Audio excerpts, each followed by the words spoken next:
বাসা থেকে বের হয়ে রাস্তার মাঝখানে নিজের কোরিওগ্রাফি শুরু করে দিয়েছে। পিছনে ফিরে দেখতেছে ভিডিও করতেছে, তাই ঢঙের লেভেল আরো বাড়িয়ে দিল। সোজা রাস্তা পেয়েও বাঁকা হয়ে হাঁটার আলাদা ট্যালেন্ট সবার থাকে না। আসসালামু আলাইকুম, ওয়েলকাম টু ফাইজাস কেক হাউস।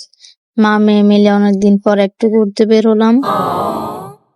কয়েকদিন ধরে ওরা বাইরে যাওয়ার জন্য বায়না করছিল। ভাবছিলাম নদীর পাড়ে যাব, কিন্তু তখন সন্ধ্যা 7টা বেজে গিয়েছিল, তাই আর যাওয়া হলো না। পরে ভাবলাম চলো জামাল খান থেকে একটু ঘুরে আসি। যে বাবা সে কাজ, বাসা থেকে বের হয়ে রিক্সা নিয়ে চলে আসছে। মেয়েদেরকে নিয়ে মাছ দেখলাম, মাশাআল্লাহ মাছগুলো অনেক কিউট, মন চাচ্ছে সবগুলো একসাথে বাসায় নিয়ে চলে আসি, এত কিউট লাগতেছিল। যাই হোক, শুধু মাছ দেখলে তো হবে না, কিছু খেতে হবে। দেন ঝালমুড়ি খেলাম, ওইটার আবার ভিডিও নেওয়া হয়নি। পর আইসক্রিম খেলাম, তারপর মজার ফুচকা খাওয়ার জন্য চলে গেলাম ফুচকা দোকানে। ফুচকা খেয়ে হাঁটাহাঁটি করে আবার ব্যাক টু হোম। ছোট ছোট মুহূর্তগুলো একদিন সুন্দর স্মৃতি হয়ে থাকবে। আমাদের মা মেয়েদের এই ছোট ঘোরাঘুরির ভিডিওটা আপনাদের কাছে কেমন লাগলো অবশ্যই কমেন্ট করে জানাবেন।